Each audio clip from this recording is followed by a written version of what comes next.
All right, hi everyone. This is Christine with LumaBooth. I am here today with Drew Escarcega. Yeah, or just online, Drew Christopher, but Drew last name is a little Christopher. hard, so yeah. Drew is a long-term user of LumaBooth, so he is going to show you how to start your first photo booth experience. Drew, if you want to take it away. Yeah, thanks, Christine. So, about me, some of you may know me as Hustle with Drew on YouTube. I make photo booth related content, specifically iPad photo booth content. Been in the industry for about 8 years, but when it comes to iPad booths, for about 4 years now. And I also have a business called Photo Booth 101, where we have iPad booth shells for sale, really affordable stuff. We also include training, stuff that you'll need when starting your business. So that's pretty much sums up my intro. That's about it. But let's hop right into it, guys. I'm going to go ahead and start sharing my screen to start this demonstration.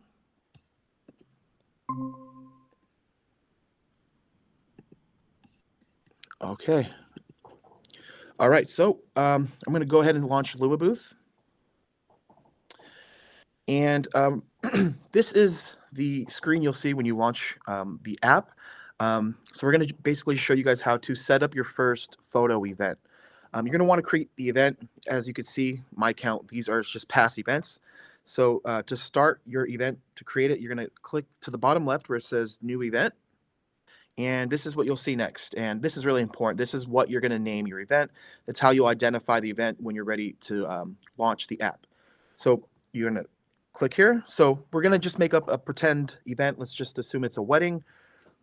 We'll just put the name of the bride and groom, Montse and Drew. Okay, and then we're going to go ahead and hit launch. And then you'll see this is the welcome screen, but we're going to go ahead and do the settings. So the top right drop-down button, press that. And then we're going to, first thing we're going to want to do is to create the template, which is very easy with LumaBooth. You're going to press the print layout button. You'll see that in red. And then right here. So this will be basically where you customize your layout. You can definitely do other formats. This would be the 4x6. So if you see the layout section on the right, you can hit preset and you can, as you guys can see, there's a lot of options here to choose from. There's the 2x6, which is your traditional standard photo booth template, but we like to use the 4x6. So we'll just stick to that. Right here, it'll customize. When you first press it, you'll see that there will be 4 photos. The one represents the first photo that will be taken. The second will be the second, and so on. So we're going to go ahead and delete the 4th photo by just pressing it and then hitting the delete button. And next up, I just wanted to demonstrate how to add an image. So some artwork. So let's just say your client, your customer wants you to add wedding rings. So you'd be under place section where it says add image. You're going to want to press that. And then, obviously we have a bunch of artwork here already. You would just search for the image you have on here. This is a PNG file, so it's transparent. You could use a JPEG, but sometimes with JPEGs there would be borders, and it just looks better when it's transparent for most things. So let's just add this here. And the next thing we're going to want to do is add some text, because what template is complete without text? You're going to want to hit the text button under the place section. And then here you can press the selected item and then basically add whatever text you want. Let's just write married, exclamation point. And from here, you can adjust where you put the text to, not just the text, but also all of the images by a coordinate section. So you look to the under selected item, you can enter the coordinates, or kind of just maneuver it to where you want. Let's just say right there is good. And next up, you guys, you can actually change the font. There are tons of fonts available. Sorry, let me see. There are tons of fonts available in this app. As you can see right here, you have a lot of options. You can also, too, recently, you can also add your own fonts into the software. We like to use a website called defont.com and have our customers choose a font, then we download it and upload that to LumaBooth. But for this demonstration, let's just keep it simple. Let's just assume this is great. And then right next to the font, you can actually change the color. And what I love is there's actually a way to enter a color code. So if there's a specific color that you want, you can literally just enter it right here, which is great. So we'll just go ahead and just choose mm, this color here. So let's just assume, for the sake of keeping this short, that this template is complete. We're going to want to go ahead and move on to settings, capture settings. So you're going to click the drop down menu, and we're going to go to capture mode. So before we get into the settings, I just want to just explain what the mode this part is here. You'll see four of the buttons. One is photo, GIF, boomerang, slash 360, and then video. These are just the experiences that LumaBooth has available for users. So we're going to deselect these just because we're doing photo only. Probably in a future live or video, we can go over everything else. So we're only going to keep the photo one active here. So let's go to the settings. Capture settings. So these are basically the settings of all of the experiences that are available. And again, you have the GIF, boomerang, and then down here video. But we're just going to focus on photo because this is what we're talking about today. The first thing you'll see, it says before photo one, it's set to 5 seconds. And what this means, the before photo one, that just means how much time is happening before, so I'm sorry, since the user presses the photo button to start the photo booth, that's how much time goes by until the first photo is taken. So if we have this set to 1, you can imagine you press the photo button, only 1 second's going to go by before the photo's taken. To me, I don't think that's enough time. I think 5 seconds would be the minimum, but I think the sweet spot personally is around 7 seconds. And it's just your own preference. You know, if you're doing your first event, I highly recommend setting everything up and doing some practice photos just to make sure that these settings make sense. And then right below that, where it says before photos, in parentheses, all others, this just means how much time goes by from the first photo to the second photo, and then from the second photo to the third photo, and so on. I think 5 seconds is good. You don't need as much time for the first one because people should be in position, and 5 seconds seems to be the sweet spot. But again, to each their own. This is something you can figure out just by testing it. And then below this, you'll see delay each photo. What this means is how long will the photo that was just taken be displayed on the iPad. And this is really important because this is kind of where the fun happens. Just imagine the bride and groom taking a photo with the photo booth. It happens, and then they see the photo, and that's where the enjoyment happens. So I like to do I think no longer than 3 seconds. 2 seconds would be good. That way, you want the photo booth to keep, you want it to go smoothly, and you don't want the photo sessions to take too long because that can create a long line if you're at your event. So just play around with it. 2 seconds is pretty good. And then that's pretty much it for the capture settings. Let's move forward and talk about sharing. Yeah, so we have the settings down now for photo. Let's go talk about sharing. You'll see to the column to the right where it says sharing and add-ons, you can click email and SMS. What this means is how will the guests get their photos? What are the options? So you'll see you can actually have email enabled. And I love the fact that all of this is customizable. So you can put a reply to email and enter an email address, and you can customize the subject. So you could put, here is your photo from, you could put your photo booth company's name in that. And that's great for branding, so we love to do that, to add our name. And then in the body, you can also customize that as well. You can add an image, you can attach a URL, and there's just so much that this app can do. And from our business, this is kind of where it stands out, and I absolutely love that there's this feature. And then you'll see next to it SMS, where that's basically just a text message. This one will be the one people put in the most, that they'll use. And you can actually, I probably should have mentioned that you can actually turn these functions off and on. So let's just say there's a corporate event and they want to collect email data and they want email only. You would literally just come into this and just make sure that email is selected. That way there's no way for people to text. But we'll just leave that on. And again, you guys, you can customize the phone number down here just like you could with the email.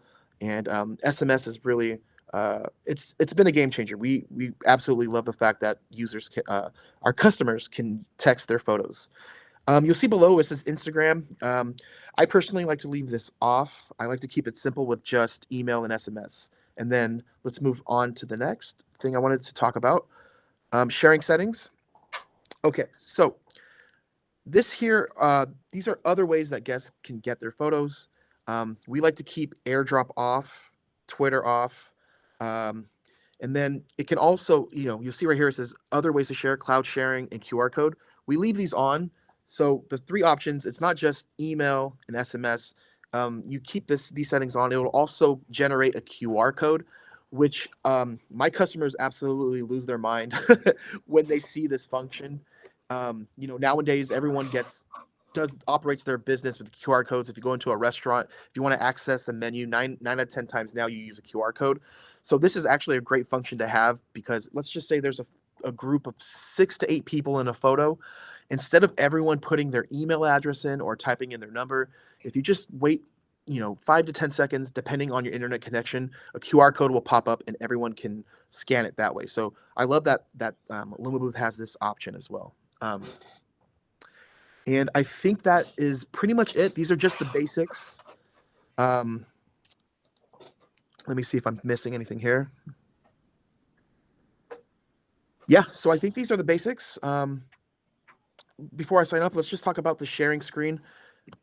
Let's talk about the sharing screen section here, where it says timeout on sharing screen. I have it set to 30 seconds. What this means is how much time will, so let's just say the last person puts their phone number in, how much time until the photo booth will go back to the welcome screen and allow the next user to use it. We have it set to 30 seconds. If you have it set to 5 or 10 seconds, that may not be enough time. Maybe someone may have turned around and talked to someone, and then they may not have time to put their phone number in. So 30 seconds for us is what we like to do. Where it says show original photos, allow guests to view and share photos by adding a thumbnail to the bottom left. That would just allow guests to actually access the photos on the iPad. I like to keep that off just because it's just the less time someone has to spend at the booth, the better. We can keep the line going. And then display retake button. I leave that on. You can actually change the name of that button, but we just leave it as retake. It's useful for when someone obviously doesn't like the photo they took. Maybe they weren't ready in time, or I think a lot of times they try to grab a prop and they don't have enough time to get post. So yeah, that's pretty much the sharing section. And let me go ahead and exit this here and bring it back to Christine. Yep. All right. Awesome. Thanks, Drew. Definitely. Did you have anything else you wanted to add? Before the questions. Yep, for the Q&A. Yeah. I just wanted to actually thank LumaBooth. You guys, it's been an amazing app, and the progress from when I first started using the software to now, and all the updates have been incredible. And I don't know if this is the time for me to mention this, but we do have a company called Photo Booth 101. We sell the iPad Photo Booth shells, and I know I mentioned this in the intro, but if you guys are interested, just go to Photo Booth 101. My number's there. You guys can text me directly, and yeah, always willing to help. Awesome. Thank you. Yeah. Drew, if you want to stay on, if you want to help answer a couple of questions as I go along, we have just a handful of questions, so the Q&A will be pretty short. So the major questions we get lately are, will we be supporting more languages in LumaBooth? The answer is yes. We are working on this currently, so it should be in a relatively soon update. We are currently in the process of translating, so this will be available in the near future. Another question is, will we be supporting DSLR cameras with LumaBooth? This is something we are looking into. It's not available now, and we're not sure when it will be available, but it is something we are looking into adding, as we understand many of our customers are asking about it. Drew added that many customers ask about adding images from the Photos app. With a change in iPad and iPhone, there was a change from being able to actually add from the Photos app. You must add from either the Files app, email, Google Drive, or Dropbox. We do have a support article, which I will add to the comments section for anybody who has questions about that. It's relatively easy. You could just move it from your Files app to the from the Photos app to the Files app, and then you'll be able to add it, no problem. Another question is we get about event link. How do you share an event link? If you are running the newest version of LumaBooth, at the top of LumaBooth, you click the drop-down button at the top right, and you will see the sharing symbol. You click that, and it'll give you the option to share your link, and you can share that directly to your client. So that'll give them the access to photoshare.co, and they'll be able to see all the photos so long as you have guest access checked in photoshare.co. Christine, you want me to? I can show that really quick if you'd like. Yeah, sure. Yeah. Okay. Let me go back to share real quick. Yeah, this is an definitely a game changer because when we do our events, let me see. Let me pull up QuickTime really quick. Yeah. So when we would do our events in the past, we'd have to hop on our phone to get this to get the event link. Sorry, let me try to find QuickTime here. So the fact that we can do this now is it's everything. I'm so excited that there's this app. We can just get the link and share it directly. Sorry, I hope this isn't taking too long. Yeah, all right. Okay, cool. So let me just launch it really quick. So yeah, the drop-down menu, we have the event, and then this link right here, you see where top right says launch event. You'll see it to the little link. Boom, right there. You select it, copied, and yeah, you have the link. You could text it to yourself or airdrop it to your phone, then send it to your client. And also, too, once your event, I forgot to mention this, once your event is all ready, you literally just would hit launch event, and then you'd have it here where it says Kate's and Jack's wedding. Obviously, that would have been customizable about the welcome screen. We could have changed all that, but that would be for a separate video. But yeah, I just wanted to show that how easy it was to get the link. Let me get out of here real quick. Let's see. So we do have a couple Yeah. questions that came through with the live. So it says, Maria was asking, does the iPad have to be the kind that can have phone service? So long as it has mobile data or an internet connection, either through Wi-Fi or the mobile data, you will be able to use it. LumaBooth does allow you to use it without any internet access, but you won't be able to share. So if you are just doing, photos and want to print them, you can use it without internet access, but internet access is recommended because you can use the QR code. Let's see. I know we are getting quite a few questions about the SMS. This is something we're looking into. We understand it's more expensive for users outside of the US. Currently, we use Twilio. In the US, it is cheaper because this is where we are based. But this is something we are looking into. We understand it's a sore spot for quite a few users, especially ones in the European Union and South Africa. So we do see your concerns and we are looking into it. Let's see. So one from Jared, if I share a link via SMS to a client, are they able to see all the videos from the album? So yes, so you can set this in photoshare.co. If you go to photoshare.co, you can turn on guest access. Guest access will allow users to see all the photos and videos in that event. If you uncheck guest access, it will turn it off so they can only see their video or their photo. They can't see the rest of them in the event. Let's see, and we got one more from Brad. How to align the preset photos to center perfectly. So we are looking at a grid option to help align it with the background. So that is something we're currently going to be working on. It's not in the current version, but it is an update that may be coming in the near future. Capture mode. Let's see, on capture mode under GIF, do I always have rectangle checked or square if I'm using same layout on different templates? So if your template is horizontal, and you create a GIF from those photos, the photos in the GIF will just be cropped into a square format. Gift overlay, the overlay is set for the gift itself, where the template is only applied to photo sessions. So they're two totally different sessions. What's the difference between GIF and photo? So GIF just takes photos and makes them move, where photo is just static image, doesn't move at all. I think that's all the questions we got. Yeah, looks like that's all the questions we got. Is there anything else you want to add, Drew, before we end the live? Yeah. I just wanted to do just announce, if you have any questions about LumaBooth or anything about the iPad photo booth business, my YouTube channel should be a resource. It's just Hustle with Drew at on YouTube. And yeah, we do content. I'm probably pushing out 2 to 3 videos a week. There's a lot of LumaBooth tutorials and just related to the business. So I just wanted to plug that. And just thanks for this opportunity. Looking forward to doing more of these, and hope it was a little helpful. So Yeah. thanks you so much again, Drew. We will be trying to do more lives in the future.